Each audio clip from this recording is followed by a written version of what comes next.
Hi guys, this is Chuck LaBelle, and you are listening to Interviewing the Legends with Ray Shasho on BBS Radio.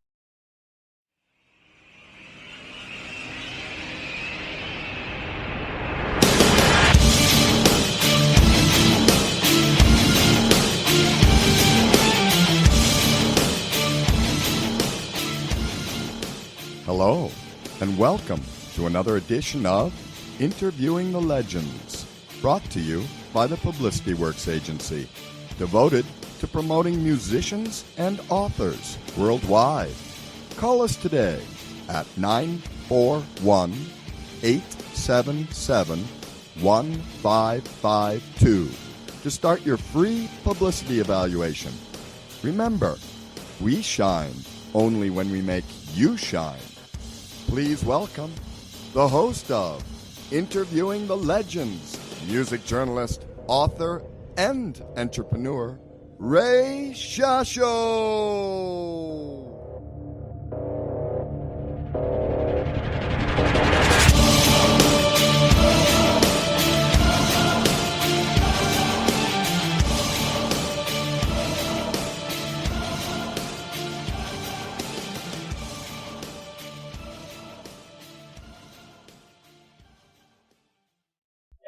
Hello once again, everyone. I'm your host, Ray Shasho. Welcome to another edition of Interviewing the Legends on BBS Radio, brought to you by the Publicity Works Agency. Call us today at 941-877-1552 or email us at publicityworksagency.com. Remember, we shine only when we make you shine. And by the Rockstar Chronicles, my new book. It features over 45 intimate conversations with the greatest music legends the world will ever know. And it's available now at bookbaby.com and amazon.com. Guitar shredding virtuoso George Lynch has reteamed with former Dokken bandmate Jeff Pilson, who we just talked to a few days ago, for a set of new studio recordings that turned pop music classics into powerful metal anthems.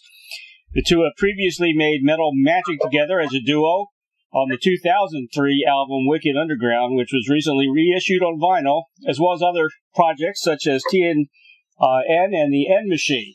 But this new batch of recordings, entitled appropriately enough Heavy Hitters, stands apart not only for its outstanding roster of players and vocalists, including head Bulletboy Marq Torien, Fishbone's Angelo, Kansas native Wil Martin, and drummer Brian Tichy, but for the jaw-dropping song selection. If you've ever wondered what an amped-up full-throttle version of Carole King's I Feel the Earth Move, or Prince's Kiss, or Oasis, Champagne Supernova, or Madonna's Music, then this is the album for you.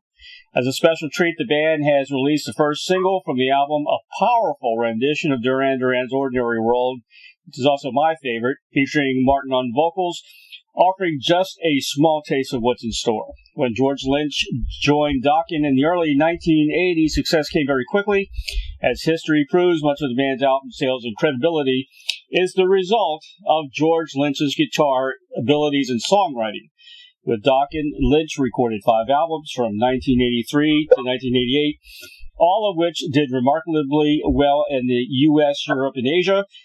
This worldwide success made George Lynch one of the most influential rock guitarists in modern music, even earning the band a Grammy nomination in 1989 for Best Rock Instrumental. In 1989 was also the year that George parted ways with Dokken and began the new decade with a different approach. Enter the Lynch Mob. By the early 1990s, George had become a marquee guitar hero throughout the world. Please welcome, just right after his trip out in the woods, please welcome American hard rock guitarist and songwriter, best known for his work with heavy metal band Dokken and his post-Dokken solo band, Lynch Mob, George Lynch, to Interviewing the Legends. Hello, George. Thank you. That was, you did your homework. Thank you. You left out professional hiker. Okay, I did not know that. How do you be a professional hiker? I don't think that's such a thing, but there should be. So what did you guys do? You're out in the wilderness for how many days? We'll play it by ear around the week, I guess. I don't know. We just, if I went back, we still have plenty to do at home, so constantly dragging ourselves back to Southern California where we live. Right. Currently, but we try to get out as much as we can and just stay out. And we were out a couple of weeks ago. We're out in Death Valley, and then shot up to Nevada and up into the Sierras and kind of did that loop. And this week we're out. We went up the coast up Highway 1 north of the Bay Area, and then we're looping around up through Humboldt and then back down through the Cascades and then back down through the Sierras again down 395. I used to live in a little town called Greenville up in Sierras, and so I haven't been back there since I was raised by my godparents up there, and I hadn't been there since I left, and so I wanted to go back and visit. So we might do that, and so yeah, and we've got a daughter up here in college, so we're visiting her as well. And then my mother lives in a small town in the Sierras as well, a little mining town, sorry. Yeah. And so we're going to go visit her again. So yeah, we get we do a lot of hiking as well, and just dispersed wild camping. I've got this sort of adventure, as for four-wheel drive, solar, insulated, and everything. And also got a small studio built into it, so Wow. I can still work. Both of us can work from our camper, and be out doing stuff we like to do. Yeah, my daughter does the Appalachian Trail every once in a while, which is kind of cool as well. Yeah. Have you done that? No, I'm not an East Coast guy. I'm strictly, I love the West. Right. Particularly the Southwest. I'm a desert guy. Mm-hmm. But yeah, no, I've done parts of the John Muir Trail. I've done the High Sierra Trail. And John Muir Trail is, part of the Pacific Crest Trail, so technically I've done a good bit of that. But yeah, no, it's been, I don't do the kind of backpacking I used to do. It's just, as you get older, it gets a little more difficult. And No. the other thing is I believe as you get older, you get a little sketchier about doing things that you have no problem doing when you're younger. When I think about some of the shit I did when I was young, I cringe. I agree with you 100%, man. Yeah. I'm there too. Yeah. I fall down a lot now. Well, there's that, but yeah,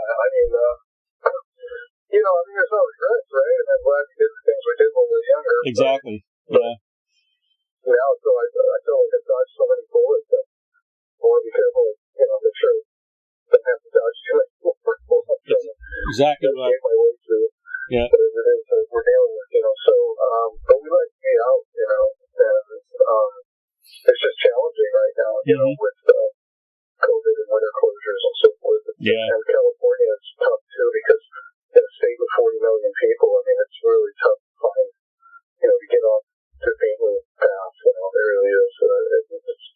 I'm not one of those guys that, gets online and makes reservations 6 months in advance to go hiking. My day was just you get a federal, then you get a Boy Scout pack. Right. You had about $50 worth of stuff, and you go.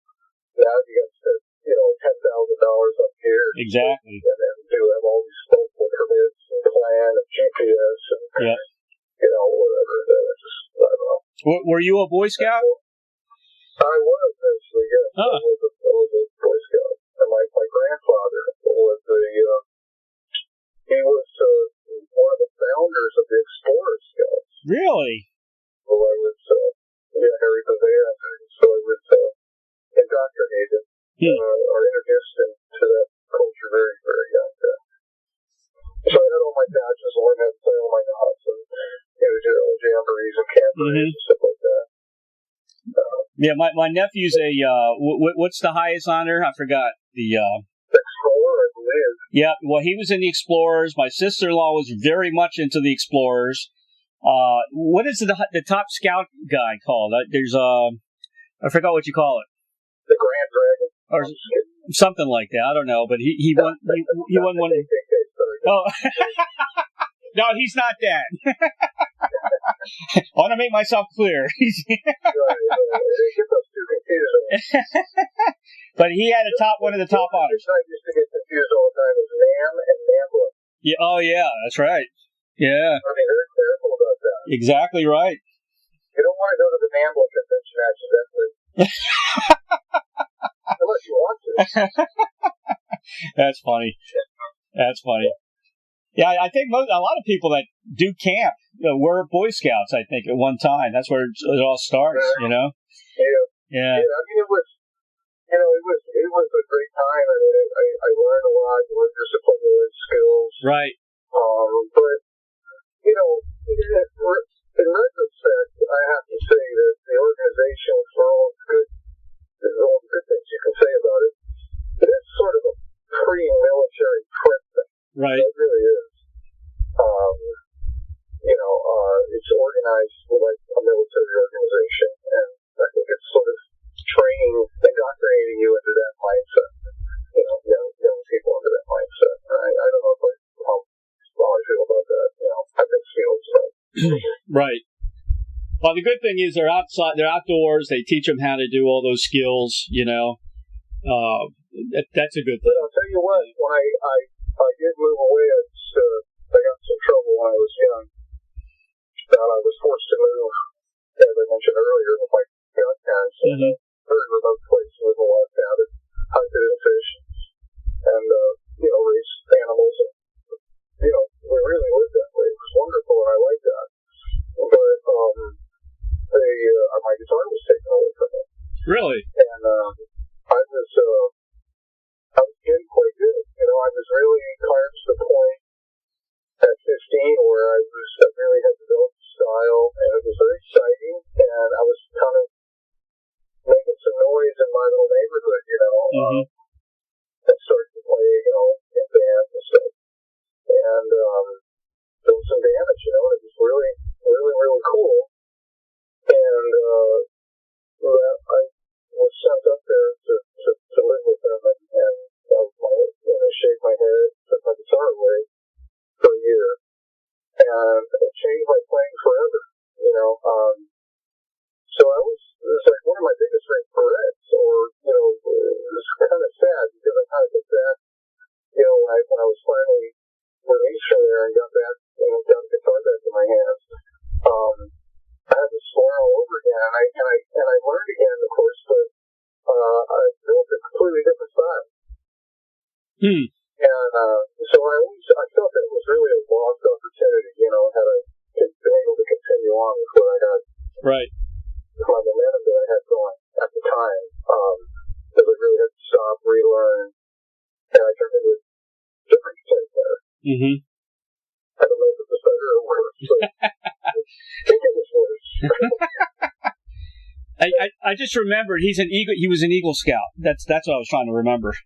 My nephew. Oh, yeah. Yeah, Eagle Scout. Yeah. Eagle Scout is, I think, before you become an explorer. It's been a while. Okay. Yeah. I can't remember, but it's been like 50 years. But I think Eagle is the top scout, and then you go into explorer, which is another whole level of scouting. Right. Could be wrong about that. My sister-in-law passed away a few years back of cancer, and she had all the explorers that she knew showed up at her funeral, and there must have been like hundreds, and it shocked everybody. They came, and lined up, and it was pretty touching. And what was her connection with it? Well, I think she did a lot with the explorers. I forget. I don't know exactly what she did. I don't know, but she was very much into it. Yeah. Yeah. Well, it does teach you,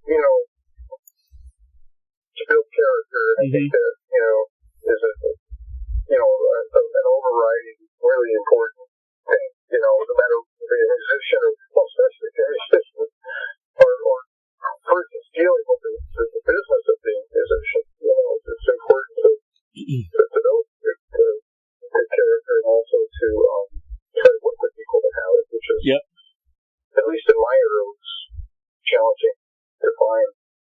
You know? Yeah, more kids should probably do that instead of watching their phones all day. You know. Yeah. You know, it's just it's a very strange business, and I gotta be honest. After you know, being in it for 50 years, I still don't understand it. And neither do a lot of my professional friends. Yeah. Big bands. I still don't understand it. It's a complicated business to get your head wrapped around. It is. Well, I talked to Jeff. I gave Heavy Hitters 5 stars, man. I loved it. I really, really enjoyed it. Well, thank you. Yeah, I would say that there are just beautiful, powerful moments, and a lot of them. And there's a couple of things that sort of even I skip over. There's just not too many, but there's a couple spots, and most records are like that. But and I if I had it to do all over again, I would say I would probably have done another 4 or 5 songs just to have just see how they come out, because it's you just never know how it's going to come out. And what we did is the way we recorded this, because it was during the pandemic, so we were limited how we could work together and so forth. So we were working remotely. We didn't have the luxury of doing those extra songs, but in a normal world, how we normally do records, we would have done a few extra songs just to see, and then cut out, the ones that makes great. And, we didn't have that luxury, this time around. But, and here's the other thing too, I don't think, we have this sort of self-imposed pressure to make every record a wall-to-wall record with everything on it. It's dark side of the moon. And, listen back to a lot of great classic albums. I mean, there's a lot of weird stuff on some of those records. It takes repeated listening and you really have to think about it, digest it, and I think that's okay. That's healthy, because it gives you sort of a comparison to kind of compare anything else to. I mean, everything is a song. And you don't have any deep tracks. I don't really think of that as an album. I think that as a collection of singles. So right. I think what we were trying to create was an album experience. So Jeff and I are old school, and we think that we imagine the listeners dropping a needle like we did when we were kids. Exactly. And flipping it over and turning it over, put it on the B-side, and then having those deep cuts, and having an album beginning, intro, and having an outro, and having it be majestic, and all these different things, the things that we grew up with. We understand that that's not how people listen to records generally now, but that's still how we do it. Yeah, I'm with you on that, man. I bought my first 45. I think it was Purple People Eater, and then it was The Twist by Chubby Checker. That was probably my first couple of 45s way back when. 64? Yeah, early 60s, yeah. And I'm right there with you. I had my stack of 45s and my little turntable with the... Exactly. Yeah, those are good old days. Yeah, I think so. I mean, we had AM radio, too. We had AM FM radio, and my first amplifier was actually my father's GE console stereo. Oh, wow. And I found a way to use the reel-to-reel tape input as a preamplifier and an amplifier, and I played through the stereo speakers while I was playing along to whatever record I was playing on the turntable. That's cool. Yeah. And that's basically how I taught myself, I tell you, man, I want to tell you, you're a genius when it comes to that. It's unbelievable how you figured out how to, build guitars and work with amps and, all those electronics. It takes a great mind to figure all that stuff out, in my opinion. Or out of necessity. Yeah. Right. You're a kid, you're sitting there and you go, okay, there's 4 different holes here, I'll just keep putting shit in. That's one way. Oh, genius. You want to play guitar bad enough, you'll find a way.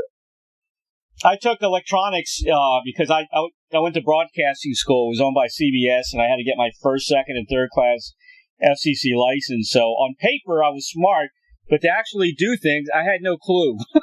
You know? Yeah. There's definitely a huge chasm between book learning and applying it. Exactly. In the real world. And I have the reverse problem. I have practical musical knowledge, but no book musical knowledge.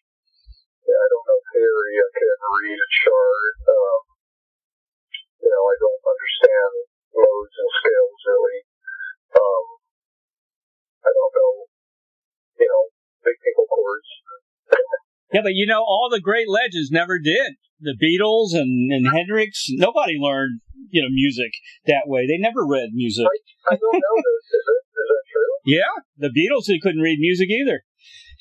That's why they had George Martin. That's why they had George Martin. He put it all together for them on paper. Yeah. That's fascinating. Yeah. You listen to that stuff, you thought, well, yeah. I'm sure Paul McCartney knows what he's saying. Well, maybe now he knows, but in the beginning, they had no clue, man. And I talked to Ronnie Montrose. Ronnie didn't know music either, Yeah. I can believe that. Yeah. Hendrix too. Yeah. Sure. Yeah, he didn't read music. Okay. All the greats, man, in my opinion, couldn't read music. It's all from the heart. It's all from, you put what you're thinking, what you feel into the instrument, and I wish I could do that. I really do. I think all of us would have been completely, if we don't know music theory per se, we still understand theory in our own way. Right, yeah. Because we have a way of viewing the fretboard and intervals in music. Right. We just kind of make up our own language to describe it. We just have a different language to describe it. Which is better. Yeah, it's better because, reading music to me, and like you said, theory, it's like mathematics, and that's boring. It's no fun. Well, not just reading music, but understanding scales and modes, modes, circle of fifths and things like that, I think would be very helpful for anybody. Right. And I've never been able to grasp it. I've tried. It's not the lack of time, but continue to try. And I just feel now at some point, I just want to learn just out of spite. Right. Yeah, I know what you mean. Yeah. But you've learned your own style. You mentioned that you couldn't play like Stairway to Heaven note for note or a Jimi Hendrix tune note for note and you didn't want to because you wanted to develop your own style. And I agree with that. There's so many guitar players that they can play note for note, but they can't play anything else. Their own original stuff. Yeah, but also the other argument is they're not mutually exclusive options. Right. In other words, you can't. You can learn how to play Stairway to Heaven and still have your own style. Yeah. But you're a great guitar player, all right? I got to give you a compliment. You're an excellent guitar player, man, and you've done some great things. It's a work in progress.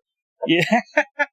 Oh, you guys always learning. That's a good thing. I'm 81, dude. I'm having to sit down with your shred and tap and two-handed shit. I've got plans. You're always a busy guy, I can tell you that, man. And you release so much music over the decades. It's amazing how busy you have been. For me, it's like super fun and not super easy, but it's like it's what I do. So it's easier for me to do that much shit I don't know how to do. So I love it. I got a studio and I've got everything I need, and I'm able to. People care enough to where I'm able to continue to output work, and records and create different interesting projects with people, and people are interested in that and subsidize it by buying it, and so if I could only do one thing, that's what I would do. I would just live in the studio. Right. Yep. That's your sanctuary. Yeah, that's just, the potential, because of the amount of control you have, the potential to create the thing in your head that you're dreaming about creating someday, the thing that that's just so elusive, is potentially attainable in a studio. Yep. And until you accomplish that, and you actually, catch that dragon, you're going to conquer the chasing it, and that's what studio for me is all about. Well, what do you want to accomplish? I mean, you've done the the rock heavy metal thing. Is there anything else? I want to write better songs. Okay. There's two things. I think there's a two-pronged kind of thing going on in my head. One is to be a better songwriter. Because I listen to classic rock all day long, and R&B and soul, right? Everything else, Right. And I always listen to pop music, country music, and I'm listening to old country. I'm like, what is a great song? We all want to do this, we all want to write that song that's, from the heart and people sort of feel it, Sure. And I just, I'm not a singer. That's the problem, is I am in my head. In my head, I'm Aretha Franklin, but while I open my mouth, it'll take away. Yeah. So I'm limited in that respect. But anyway, I like to, I want to write better songs. I want to be a better composer, and which I think is more important than playing a great solo. And then secondly, on another note, is to just create this badass music with badass guitar, which is also running through my head, which I've never quite accomplished. Like when I hear it in my head, and then I finally get down to doing it, right. It's like similar but not as good. So I keep chasing that ideal that's spinning around every once in a while in my head that I hear. I'm like, God, why is it that I can imagine it, but I can't play it? Yeah. And I think if you talk to anyone that kind of like does what I do, probably share that. Oh yeah, that's common. I think. Yeah. I think it'll come to you. You just need, I don't know, the inspiration or some kind of push that'll get you there somehow. But I think what it is discipline. Yeah. I do lack a little discipline. I get to be a little hard on myself, but I think I need to be just a little more disciplined about my technique. I rely solely on improvisational inspiration. Right. I think I need to change that up. I think I've known that about myself for decades. I can tell you're hard on yourself, and you're not the only one. I talk to a lot of guys that same thing. They're very hard on themselves. They try to achieve what almost perfection, or I don't know what it is, but I don't know. Certainly, the fans don't think that way. But they're not hearing what I'm hearing in my head. Yeah, but they're happy. Well, they'll be happier if I freaking nail this shit once and for all, but what? Yeah. Anyway. I know what you mean, though.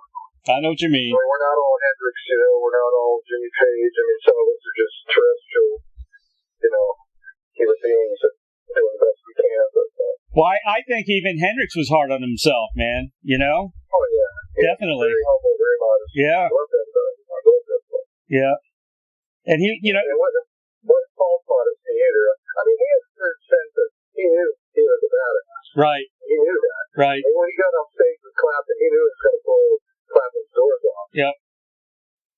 But he was constantly being, critiquing himself as well. So I think that's very healthy, actually.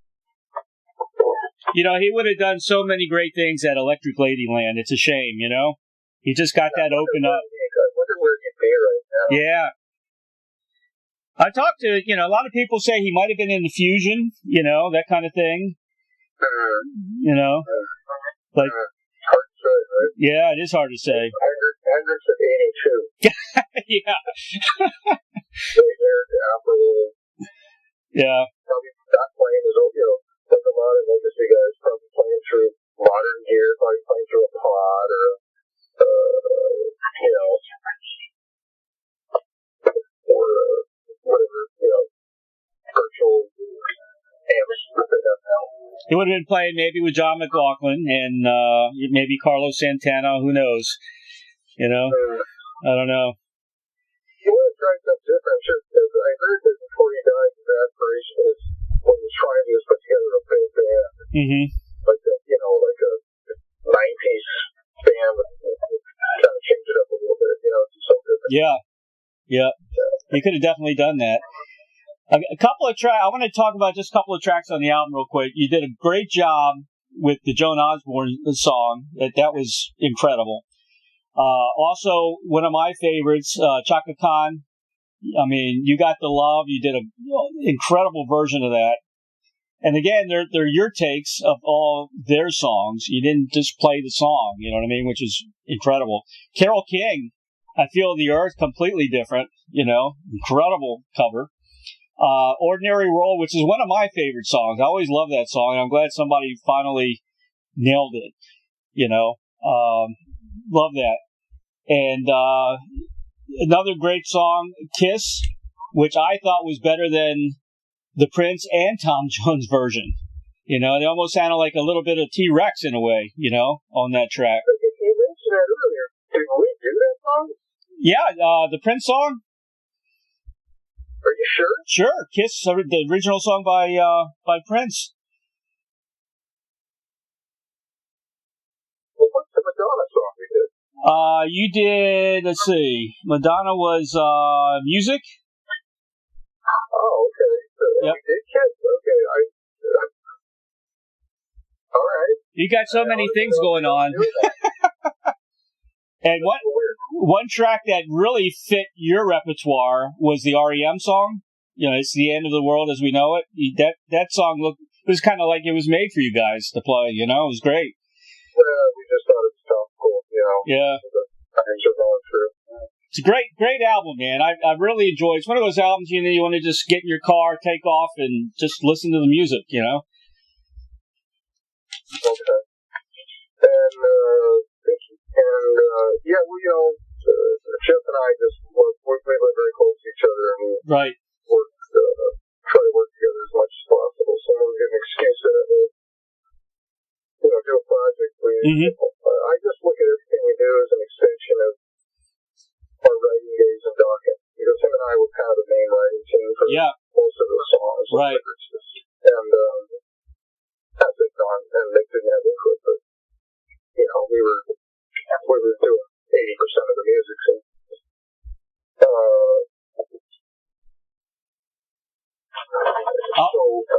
I want to bring up. Yeah, so I just looked at this extension of that, and then we did, Right. we did our LP, and we did the TNN record, Right. and now we got the End Machine. And I think all those are really just a continuum of the same thing. They're just, I don't know, I should never change the name, just call it one thing, because they really are. That's just me and Jeff still trying to, do what we were trying to do in the 80s. So. You guys work great together, I think. George, tell me about the latest project you have going on, the Banishment. Right. Well, yeah, it's not, I wouldn't really call it the latest project. It's been out there for a while, meaning that we've been working on it. We, meaning Hayes, who was the engineer and programmer, and myself. Right. I started this about, 7 years ago. Oh, wow. We've gone through various singers, from Andy Lyon to Tommy Victor from Prong, and up to recently where we joined forces with Dennis, who's finishing the album with us, and is a really good fit. And so at this point we are doing an Indiegogo campaign to try to, get a little bit of fan support for finishing the record, rather than go the traditional label route. And so if anybody's interested in helping us out, you can go to Indiegogo and check out the Banishment campaign. and we're actually giving out a bunch of cool stuff. Devix and I collaborated on a whole bunch of art pieces. Right. I mean, it's debatable whether you call it art, but, Devix is much more of an artist than I am, but we both shared canvases, so he would do half a canvas and I'd finish it in the different sizes, and it's pretty interesting, and then more traditional, we're giving away more traditional stuff for support, like obviously the CDs and vinyl and t-shirts and things like that, and a few more other oddball interesting things that we're giving away. So so there's that. So we plan on having that out probably mid-February. That's what we're kind of looking at. Oh, great. Late February. Now, you heard something about, you heard the words dream punk, and that's what got the project going? Yeah, and I think that's an apt description for some of the material, and actually a minority of the material. There's a song we're working on right now, All or Nothing, and that definitely fits that description. It's just it's definitely got a punk element to it, especially in the vocals. In the vocal realm, it does. And the song itself is actually a big departure from the rest of the Banishment material, in that it's almost got a kind of funky country vibe to it. Really? But with a punk, sort of a punk ministry-esque vocal. So it's really, it's an interesting hybrid. That is. And we're going to probably be releasing that, just putting it out there just for people to check out pretty soon. We're in the mixing stage right now. So that'll be our second song that we've just kind of put out there for folks just so they can hear what we're doing. So if you get interested in getting involved or, get behind the record or whatever they want to do. Well, that sounds great, man. I mean, you're into so many different types of music, and you put out so much music over the years. It's incredible. It really is. Plus, all your little ventures into all the other things you do. Besides building guitars and equipment. It's amazing. It's amazing what you do. It really is. Like I said, you're a true Renaissance man. Right. Well, probably without the philosophical underpinnings. Well, the bar is pretty low in this day and age, so I don't know. They call it George Lynch a Renaissance man. You sunk to a new low. Well, give yourself some credit. Yeah. So, the way I kind of look at it is, in a lot of other occupations, I mean, there's a certain amount of productivity that's expected, right? So, name a profession, so, if you're a woodworker or a delivery driver or a cop or I don't know, just name anything, and, working in a factory or something. I mean, there's a certain amount of output that's expected of you, and to earn a living wage and your compensation, whatever that might be. And I feel the same way about what I do. I just feel like, I'm not working in the mines. I don't have to be a lumberjack or something dangerous. I can play guitar and write songs, which I'm not saying it's super easy, but it's easier than working in a coal mine. So I kind of appreciate and to show my appreciation, I like to show some respect for the gift that I've been given and how lucky I am, to be a musician in a tough world, So I work really hard at it. I just feel that so I can feel like I've earned it, what I'm saying. Well, out of all the things you've done in your lifetime, what do you think you're most proud of? Raising my kids. Yeah, that's a great answer. Yeah. And it hasn't always gone the way I expected to, and that's okay. You just kind of bend the bow and shoot the arrow and hope it flies straight. That's all you can do. How many children do you have? 5 kids and 5 grandkids. Wow. A new granddaughter is old now. Yeah. Daisy May. That's awesome. She's just stunningly cute and beautiful, and yeah. It's unbelievable. Yeah, I mean, that's just crazy how they captured her heart. You know, so I've got the best for them and everyone else. So you try to invest a little bit, or sure. Everything you can into, their future happiness, and hoping it, to go down the right road. It's funny. I've got 5 grandkids too, and oh wow, well, yeah. I guess we're tied then. Huh? Well, it's your turn. You can beat me. It's all right. I don't know. What do I win though? That's the thing. Yeah, grandkids are wonderful. I get a trophy or a medal or something like that. I don't even care. Yeah, I do a lot of babysitting, me and my wife, and we love it, man. We really do. Right. And then, of course, you think, well, are they going to be musicians? And I hope that they all are, just because it's such a healthy thing, to have some sort of art in your life, right. To express yourself.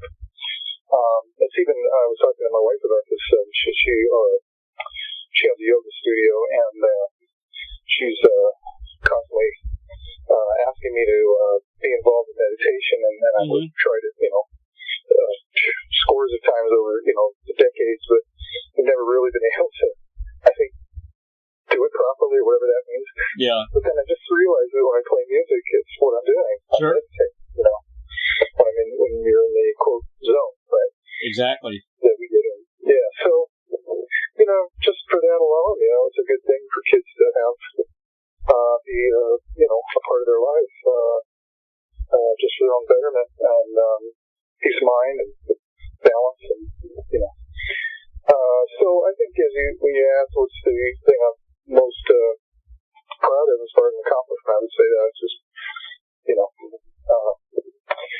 raising my kids and infusing them with a little bit of my quote unquote wisdom, earned wisdom. Do any of your children look like they're headed towards like a music career, or are they any musicians in the family? My oldest son. Okay. Is he's a guitar player and has been, went to GIT, and never followed it as a career, more just a thing that he does as right. Just out of enjoyment, and it's a personal thing for him. And it's interesting, he does have my style, it's kind of the same. You can tell he's just definitely been fall too far from the tree. But he's great, and he loves. He's a little bit more into like a funkier style. Right. He really likes funk and things like that, and plays in a church group. Oh, cool. Just to do something, and it's really cool. Plays for all the right reasons. Yeah, I covered a show here in Sarasota area with Dickie Betts. It was a benefit for a little girl, and it was the first time I saw Dwayne Betts, his son. And if you closed your eyes, you would think that Dwayne Betts was Dickie Betts. It's amazing how he picked up his style. Right. Yeah, I mean, there's a thing about nepotism. I don't know. There's a valid thing about it, and there's a thing about it that pisses me off too. And I think it's unfair. Right. But it is nice to see that. This was just if you're passing on good genes that do good things, I mean, nothing wrong with that. Yep. It's just when the opposite occurs, I have a problem. I know. So I can get into what I mean specifically by that, but I can all fill in the blanks. George, here's a question I ask everybody, and I get some very interesting answers. If you had a Field of Dreams wish, like the movie, to perform or collaborate with anyone from the past or present, who would that be?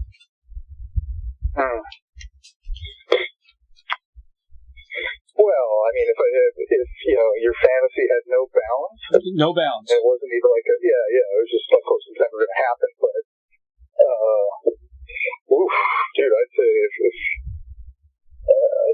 well, I mean, it sounds ridiculous to even suggest it, but, and of course, we're just pretending, sure, right? Sure. But, to be called up by Miles Davis. That would be it for the monster, lifetime achievement award thing, right? So you have a little bit of jazz influence in you? Well, I wouldn't know if I call it jazz. I come from a school of kind of, how would you, I don't know what would you even call it? Just say, I'm a guitar player. Mm-hmm. Not that I don't use my head, but you know what I'm saying? It doesn't come from any kind of school place where I have any kind of, I don't have any boundaries other than my own limitations. Technical ability to play something with my own limitations. And maybe my imagination. But I don't know that I can't do something because I'm breaking the rules because I don't know the rules. Right. So I think that would qualify me in some respects to have played with Miles. But, of course, again, we're just talking pure fantasy here. And, of course, I'm not, wouldn't be really capable of playing with somebody of his stature and his ability. But it's kind of a thing, I would aspire to if you gave me a chance. Do we see a fusion album in the future for George Lynch? Yeah. Jeff Pilson and I, who, we work together all the time. We work close to each other, friends, lifelong friends, and we love writing together. And that's always been a thing. We've got a number of pretend pet projects that we've had since the 80s. Yeah. Just kind of, we're always talking about doing them, and we never have really put any energy into it because it's just for fun. But one of those is a progressive thing called Zimfquidusbin. Huh. And we even got a couple of song ideas and things we always kind of mess with. Of course, we're never probably going to really do it because, it would be kind of a waste of time, but it would be fun. We've had this sort of talentless hair band modeled after other bands of that genre, including ourselves, called, what were we called? We had names for everybody in the band, and some of those names were given to us by Gene Simmons. Really? Yeah, and when I spoke, Gene was kind of hitting us up at one point where we were talking, it's some mention of it in one of the Van Halen books, Van Halen Rising, but he was originally interested in working with us. Uh-huh. And, but told us we all had to change our names. And christened us with our Gene Simmons names. And, which were, I was John Lynx. John Lynx. J-O-N-L-Y-N-X. Yeah. And, Don was Adam Wolf. Adam Wolf, that's a cool name. Yeah. Nick Brown was Mickey Thunders. Mickey Thunders. Lizzie, and Jeff was I can't remember. I remember 3 out of 4, but anyways, Hollywood Glam Dolls was the name of the band. Hollywood Glam Dolls. Glam Dolls. Yeah, like and we did everything but write the songs, which I could probably do the whole album one day if we wanted to. Because the whole idea is to play as badly as possible. But I'm playing so bad that it's like, okay, this is the joke. But just get to that and just achieve that balance of these guys are really bad, but I think they're taking themselves real seriously. Right. And then all the solos I wanted to play with left-handed. So, I can't play left-handed, so am I really bad, which would be cool. Yeah. Oh, you got to go through with it, man. Yeah. That'd be a lot of fun. Solo playing is something I'm really good at, actually. That would be fun. Yeah. Again, it's a tricky thing to find that balance between authenticity, and you almost have to kind of close your eyes and remember what it was like when you were first starting to play, and you couldn't quite hit, stay in key, and everything was sort of halting and undisciplined, and it wasn't real. Yeah. You were kind of trying to hit stuff and you weren't nailing it. I still play like that now. It's great. I love it. I actually have more fun doing that than I do playing like for real. We'll get Gene as a guest artist, Yeah. He'll do it. He'll probably do it. Yeah, I don't know about that. Gene, come over to set up with me and Jeff in our garage and pretend to be a bad 80s band. That'd be cool. That would be awesome. I'd promote the hell out of that album. Well, we do have when we're all in real bad 80s bands. Yeah. Just kidding. Speaking of 80s band, I got, let's see, Mike Reno coming on Monday, tomorrow, as a matter of fact. Mm-hmm. Oh, great singer. Yeah, I haven't, see what Loverboy's up to. I was, I actually did a corporate gig with Loverboy, I think it was a couple of years ago, and was really, had forgotten that they had material that actually was really cool. Some of the deeper tracks, the heavier. Yeah. And he's a great singer. They were great, actually. I was really shocked, because I had sort of remembered them as being ultra cheesy and stuff. Right. Yeah, when I saw them again, I was pleasantly surprised at how good they were, and they grooved really well, had cool, interesting songs, good licks and good grooves, and like I said, Mike Romeo? Yeah, Mike Reno, like Nevada. Mike Reno, yeah. And he was great. I was like, wow, this guy's gotten better. Yeah. In the last 35 years or whatever. Yeah. We did a tour with them. Oh, really? Huh. Early 80s, yeah. So. Yeah, working for the Weekend is always a mainstay on, top 40 classic rock, whatever, radio. Mm-hmm. Yeah. Yeah, I like their deeper track stuff. It's a little bit more abstract person. Yeah, they had that good balance, which I think Dokken tried to achieve that as well, as having a good balance between the kind of popular, more radio-friendly stuff and the harder stuff. Do you know? Do you know Danny Zelisko? He was a concert promoter. Yeah, in Arizona. Yeah. I got him coming up too. He's got a book. He's got a book out. Lots of pictures and things like that, and he's talking about all this. Yeah. Well, I'm sure he's got some interesting stories to tell. I've always wanted to be a concert promoter. I hope he doesn't throw too many people under the bus. Yeah, I know. Hopefully not. They won't be promoting any shows. Too many enemies, Well, I'll let you know if he talks about Dokken. Oh, well, that's okay. I talk about Dokken. We gotta learn from our past mistakes. That's how we get better. Yeah, exactly right. George, anything else you'd like to promote or chat about? No, I mean, we've got the Heavy Hitters record out right now. Yep. It's excellent. 5 stars. On Deadline Records, and then again, like I mentioned, the Banishment project campaign on Indiegogo. Indiegogo, right. Yeah. So, artwork there. We got a guitar we're giving away. We got some pedals we used on the record that we're, awarding as gifts to people who donate to the finishing of the record project. And like I said, that will be out mid to late February. Awesome. George, I want to thank you so much for being on the show. I'm glad you enjoyed your camping trip. Thank you for your patience, by the way.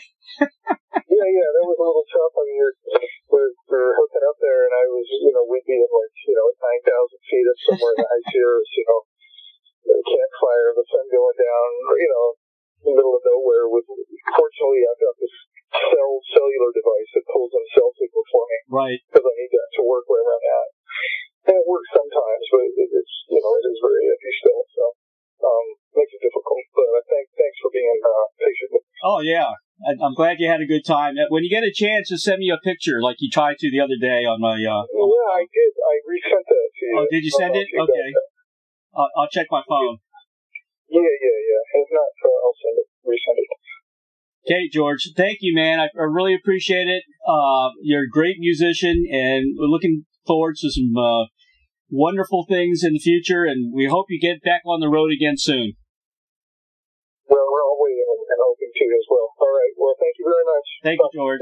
All right, man. Take care. My best to the family. Okay. Bye-bye. Two giants of metal, George Lynch, Jeff Pilson, reteamed for a killer covers album, Heavy Hitters, the new album from guitar shredding virtuoso George Lynch and former Dokken bandmate Jeff Pilson for a set of new studio recordings that turn pop music classics into powerful metal anthems. Available on both CD in a deluxe digipack and on limited edition colored courtesy of Deadline Music, a subsidiary of Cleopatra Records, Inc. It's a great album. I recommend it highly. 5 stars all the way. You can also purchase the album at Amazon.com. And the new project coming out soon called The Banishment, hopefully sometime in February. It's a new project featuring George Lynch. And you can donate to the project at www.indiegogo.com. The Banishment is a 3-piece passion project in collaboration between George Lynch, programmer and multi-instrumentalist Joe Hayes, and LA-based artist Devix. Original recording sessions began in 2015 when Hayes and Lynch set out to challenge themselves and charter new territories after living through 2 separate and already prolific careers. Stepping out from behind the curtain, Joe Hayes has co-written and produced this new single with his first functioning band in over 10 years. Meanwhile, Lynch has been met with opposition, pushing his creativity into darker, more subliminal and chaotic territory since the 90s. Finally, together, they found a solid workflow and composed dozens of plausible album cuts. For more information about George Lynch, you can visit www.georgelynch.com. That's his official website. And also on Facebook, www.facebook.com/George Lynch fan page. George is on Instagram, www.instagram.com, and also on Twitter, www.twitter.com, Lynch Rocks. Very special thanks to the great Billy James of Glass Onion PR for arranging this interview with George Lynch, and the dynamic duo of Doug and Don Newsom of BBS Radio for making the magic happen for each and every broadcast of Interviewing the Legends. If you have comments or suggestions for the show, please contact me at interviewingthelegends@gmail.com. And also, please subscribe to my YouTube channel, Interviewing the Legends with Ray Shasho, for the very latest interviews directly sent into your e-boxes. And let me tell you, it's real news, people. And, of course, my book, which is finally out, entitled The Rockstar Chronicles, Series 1. It chronicles truths, confessions, and wisdom from the music legends that set us all free. You can order yours today on hardcover or ebook at bookbaby.com and amazon.com. It features over 45 intimate conversations with some of the greatest rock legends the world will ever know. It got a 5-star rating from Literary Titan. Thank you for listening. We'll see you next time. Have a great week. Stay safe, stay healthy, and God bless. Amen. Bye-bye now.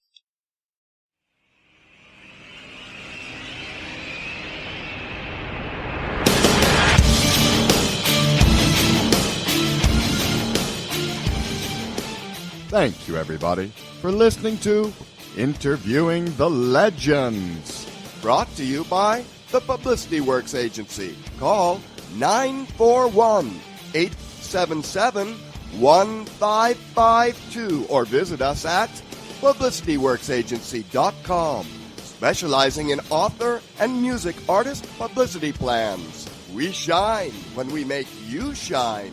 Tune in to Interviewing the Legends every Tuesday at 7 p.m. Pacific Time on BBS Radio, Station 1.